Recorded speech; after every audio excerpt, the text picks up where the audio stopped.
Assalamualaikum warahmatullahi wabarakatuh. Bismillahirrahmanirrahim. Alhamdulillahi rabbil alamin. Wabihi nasta'inu ala umuri dunya waddin. Wassalatu wassalamu ala ashrafil anbiya'i wal mursalin. Sayyidina wa habibina wa syafi'ina wa maulana Muhammadin sallallahu alaihi wasallam wa ala alihi wa sahbihi ajma'in, amma ba'du.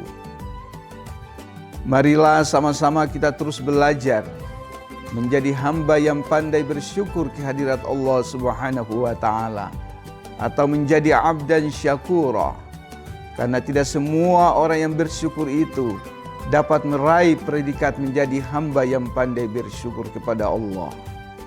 Salah satu cara kita bersyukur kepada Allah Subhanahu wa ta'ala adalah mensyukuri nikmat persaudaraan. Kenapa?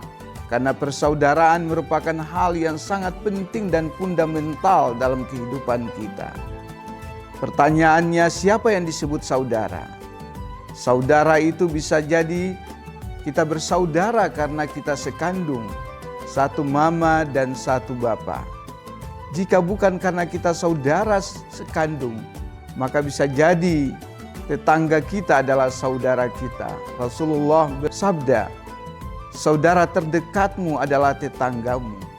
Dan jika kita bukan bersaudara karena tetangga, kita bisa juga bersaudara karena kita sekampung, kita seprofesi, kita sedaerah, kita sebangsa dan setanah air. Dan juga bisa jadi kita bersaudara karena kita seagama atau seideologi. Jika bukan karena semua itu, yang pasti kita adalah saudara sekemanusiaan dan saudara sekemakhlukan. Pertanyaannya, apa dan bagaimana esensi menjadi saudara? Sebagai saudara, Rasulullah SAW bersabda, la yu'minu ahadukum hatta yuhibba li akhihi ma yuhibbu li nafsihi. Tidaklah beriman seseorang di antara kamu sebelum dia mencintai saudaranya sebagaimana dia mencintai dirinya sendiri.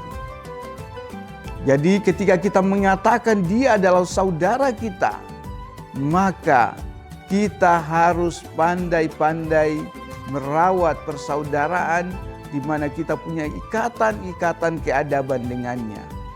Dalam konteks ini menarik mengutip filosofi atau nilai kearifan lokal orang Maluku dalam sebuah semboyan yang sangat indah sekali, yaitu bagaimana merawat persaudaraan itu diungkapkan dalam frase yang sangat indah, yaitu potong di kuku, rasa di daging, alir rasa beta rasa.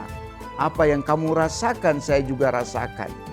Dan bagaimana merawat persaudaraan itu, yaitu sagu salempeng atau sepotong sagu dibagi dua. Ini adalah prinsip atau nilai-nilai keadilan, nilai-nilai kesesamaan.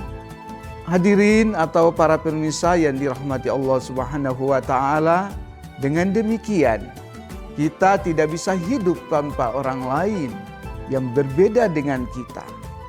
Kita tidak bisa menutup ruang bahwa kita bisa hidup sendiri tanpa orang lain. Saya misalnya menggunakan batik ini, saya bisa berpenampilan seperti ini karena ada tangan-tangan kreatif yang telah berkontribusi mulai menenun, tenunan, hingga kemudian ada yang menjahit dan bisa memproduksi batik yang saya pakai. Apa yang kita makan? Yang kita makan di rumah kita makan nasi. Tanpa orang lain kita tidak mungkin bisa menikmati nasi. Tanpa nelayan kita tidak bisa menikmati ikan yang kita makan. Tanpa petani yang menanam di sawah, menanam sayur, kita tidak bisa menikmati sayur. Dan pada hakikatnya dengan kata kunci saya tidak akan lengkap atau Anda tidak akan lengkap tanpa orang lain yang berbeda dengan diri kita. Para pemirsa yang dirahmati Allah Subhanahu wa Ta'ala, di dalam menenun persaudaraan ini kita memiliki kekhasan masing-masing.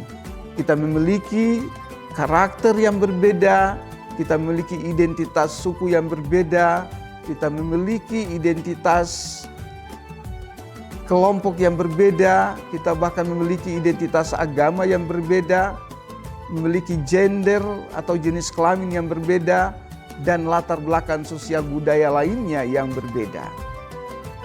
Perbedaan-perbedaan yang ada sejatinya dinilai sebagai kekayaan bagi kita.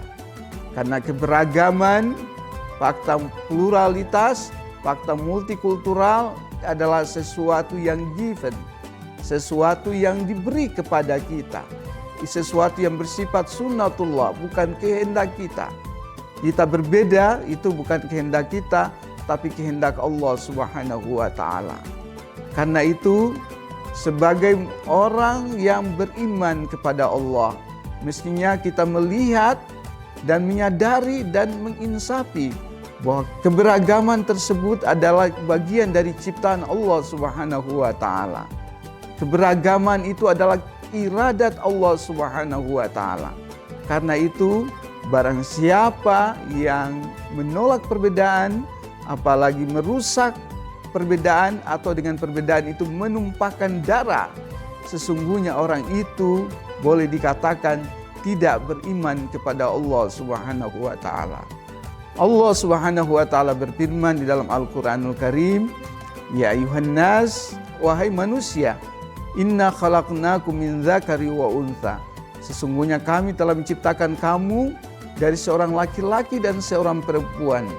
Wa ja'alnakum syu'uba wa qabaila, dan menciptakan kamu berbangsa-bangsa dan bersuku-suku, lita'arafu, agar kalian saling kenal mengenal. Maka sejatinya melihat perbedaan yang ada itu harus kita terima. Perbedaan merupakan bagian yang saya katakan tadi, sesuatu yang given, sesuatu yang sunnatullah. Yang kedua, perbedaan yang ada harus dimaknai sebagai bagian dari keutuhan ciptaan. Dan yang berikutnya, keberagaman yang ada juga menunjukkan keindahan yang sejati dalam ciptaan Allah Subhanahu wa Ta'ala. Dengan demikian, mari kita merawat perbedaan ini dengan menanamkan nilai-nilai cinta kasih dalam kehidupan kita, dengan kita terus belajar untuk saling memahami, saling menghargai, saling menghormati, saling mencintai, saling membanggakan, dan belajar untuk saling menghidupi, yaitu khairun nas anfa'uhum linnas. Sebaik-baik manusia adalah orang yang paling banyak manfaatnya untuk sesama. Terima kasih. Wallahu muwaffiq ila aqwamit thoriq. Wassalamualaikum warahmatullahi wabarakatuh.